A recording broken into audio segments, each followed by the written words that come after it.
Hello,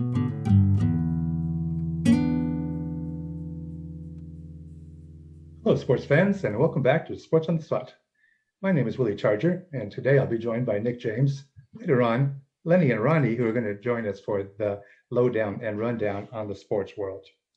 Today, we're going to be talking about the NBA playoffs.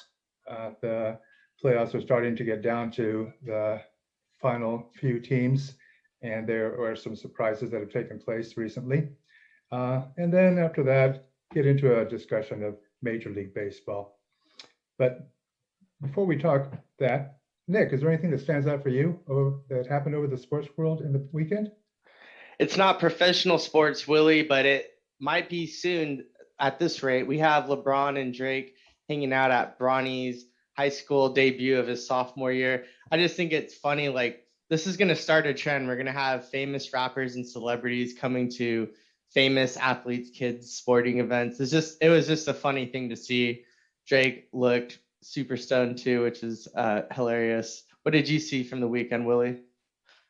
Well, I was flipping the channels around over the weekend, and I briefly saw this Westminster dog show from New York over the weekend. There was this Pekingese dog by the name of Wasabi that was named best in the show. Pretty ridiculous looking dog, if I say so myself. I just don't get it. I don't understand how people can spend so much time and money pampering these dogs to win awards. Some dumb show. Now, don't get me wrong. I have dogs. I have a couple of little pooches myself, and I think dogs are great. But I just don't get that dog show business. Maybe I was going to say, I guess I'm not too old enough, but I guess I am old enough. I should understand it. Seems like your generation, Willie. Before I get too wound up over the dog show, let's send it over to Lenny for his Lenny Lowdown. Take it away, Lenny. You may not know that one of the great sports meccas in the United States is in Borrego Springs, California. I'm reporting from the La Casa del Zorro Sports Complex, where a variety of sports are available, primarily for elite athletes. I like to start off with a workout of life-size chess. Lest you think that's merely a table game, think again. Let me show you a little bit about how grueling this can be. If you've ever been in a Spartan race, you'll know that carrying heavy weights around is part of the competition. Watch as I take this pawn.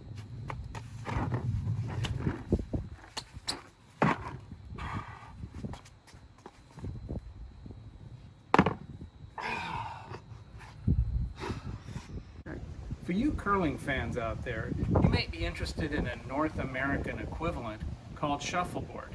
Let me show you a little bit how this sport is played.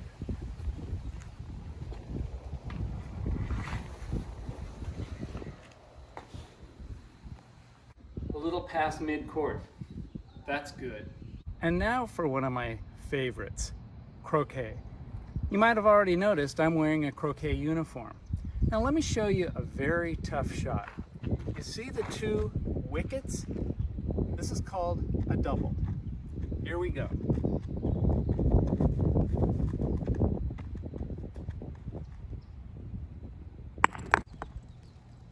Yes!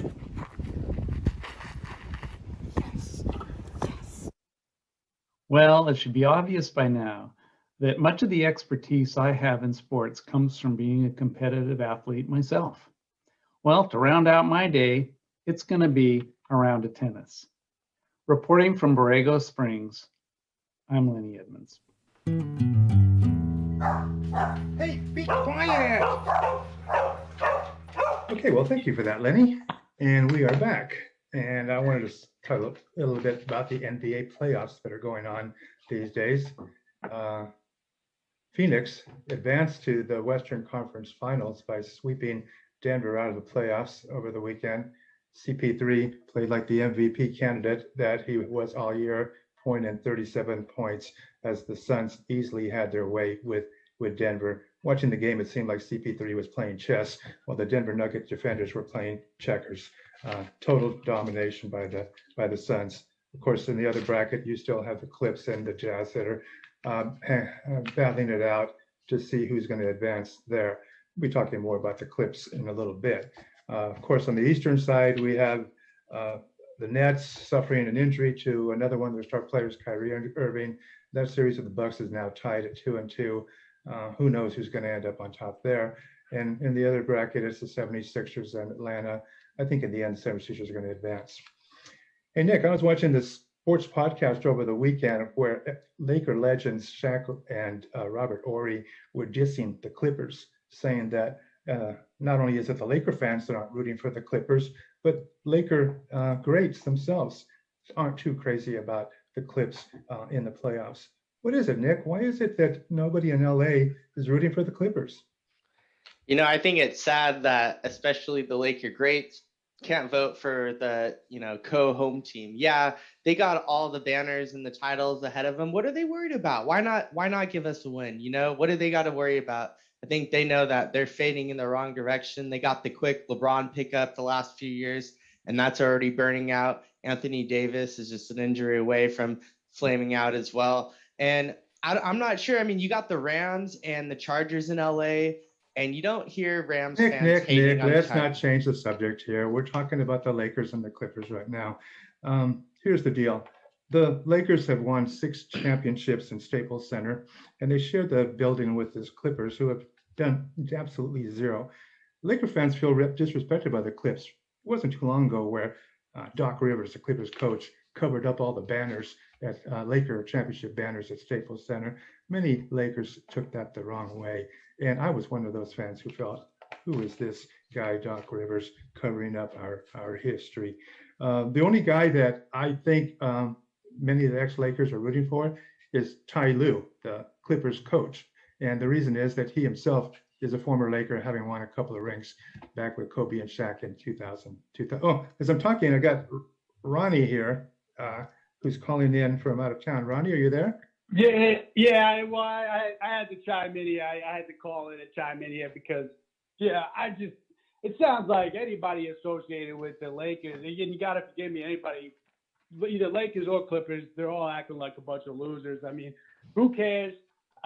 Usually you want the team in your town to do good. I mean, honestly, first of all, that's just moronic for Shaq or whoever to come out and say that. I mean, why even say it? Who cares? Sounds like they're just trying to, make headlines or, stir something up. It's just stupid. Why do you have to even come out and say something like that? But if you were a Clippers person or within the Clippers, the Lakers, if you were within the Lakers organization, you would want the Clippers to do well because that's only going to add more to the drama, to the excitement next year when the Lakers play the Clippers and the rivalry. I mean, that's what it's all about. It's about creating that excitement and the drama. And if the other team stinks, there is no rivalry. So if the Lakers knew what was good for them, they would want the Clippers to do well. Back home where I come from, New York, you root for the other team. Maybe not when you're playing them. It's not like, you're a fan of them. But, I say, for football, as a Giants fan, anytime the Jets are in the playoffs, I always root for the Jets. It's fun to see the other team in your town do well. Your friends are rooting for them. And, I'm a big talk radio guy. It's exciting. It's interesting to just hear the talk and the buzz about it. So it sounds like there's a lot of insecurity, a lot of egos. And it's just typical LA. So I think they should just relax and enjoy the game. Pretty strong words there coming from East Coast kind of guy, but I'll let it go at that. Ronnie, you do have something to add as well in your rundown, right, Ronnie? Are you going to give us the rundown today, or are we just skipping it? Oh, yeah, we got the rundown coming your way. Okay, well, I don't want to take too much time away from your rundown, so let's just get over to that right now. Take it away, Ronnie. Hey everybody, how you doing? I want to share with you a little bit of a tip I just picked up from my buddy Al Alanini. It's a new baseball betting system. I think it's going to do really well. Basically, it's an underdog system. You bet the underdog in every game, every day. All right. So you're getting plus money in every single bet from now to the end of the season. It's a long-term play. All right. You're not going to win every single one, but the value on it is so much better. If you bet in the favorites, over time, if you split, even if you go 50%, you're losing money on the juice. Whereas if you go 50% of betting all the underdogs, you'll make a little bit of money, and over time it adds up. All right, and I think it's gonna work out. I'm staying strong. Don't be scared if it doesn't work out right away. Sure, I had to refinance the house, but it's all good. My buddy Joey Giancarlo got onto it. He's doing well. He just bought a brand new boat. houseboat, but he's living on a houseboat, doing well, doing the baseball system. So check it out, try it out, and let me know how it goes. All right, wanted to remind everybody to go to pepperonniespicks.com. Use promo code Rundown. You'll be able to register there with the promo code. It's going to ask you to put in your social security and your online banking information, which we appreciate. Basically, what we're doing is we're doing a financial management service, right? Okay, so we're going to take your money. A lot of people are afraid to make the bet, a little too skittish. Basically, the saying is you got to bet big to win big, right? Or scared money don't make money, right? So a lot of people, they want somebody to do it for them. So what we'll do is we're going to access your online banking information. We'll take the money. We'll make the bet for you. And we'll see what happens. And I'm sure we'll be able to make you a little bit of money, all right? Pepperonniespicks.com. Also, we're not doing just betting anymore. We're going to have recipes on there, lifestyle, workout routines. My buddy Frankie the Leg has got a great deadlift instructional video on there. So check it out, pepperonniespicks.com, and stay safe, and we'll talk to you soon.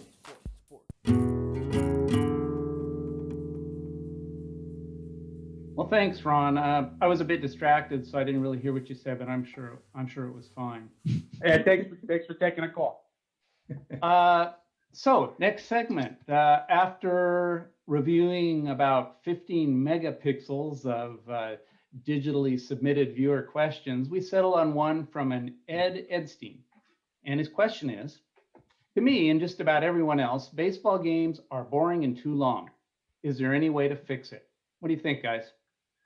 Well, Major League Baseball has already made a few changes this year. In extra inning games, they now have a runner at second base. You put him in a scoring position to try to get some runs in.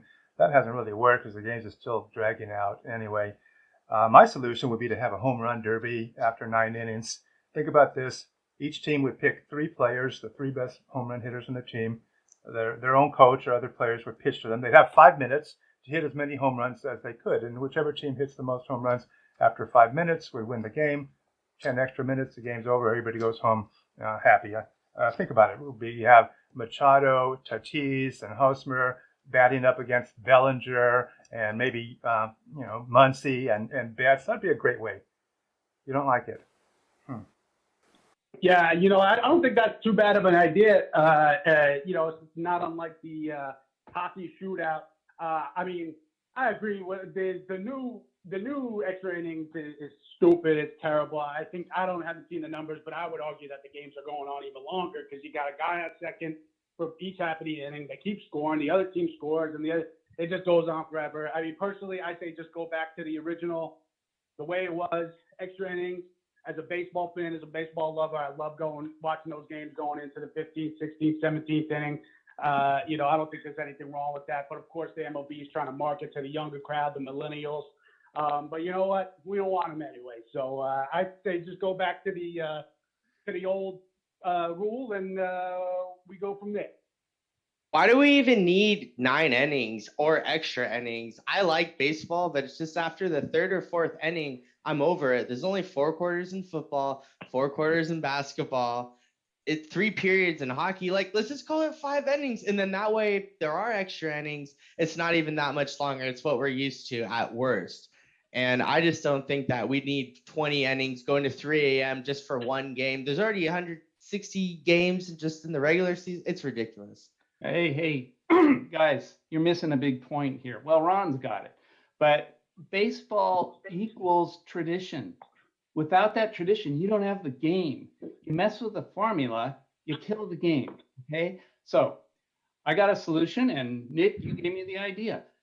Just get rid of the 9 innings, go to 4 periods like other sports have. 15-minute periods, end of each period, you clear the field, you start off at the top of the batting order. At the end of the game, whoever's got the most runs wins. If it's a tie, ends in a tie game. It's common sense. I think the home run derby is probably the best solution, but nobody's listening to me. That's going to be it for today's show. I really enjoyed the conversation today. We really touched on a lot of really good topics. I wanted to thank everybody for watching the show and reminded everybody to subscribe and to comment and like our show if they have a chance. If you have any Sports on the Spot questions you wish to submit, you can submit them to the Sports on the Spot show at gmail.com, or else just ask the question in the comment section of our YouTube channel. that's going to be it for today's show. Thanks to everybody for tuning in. We'll see you next time.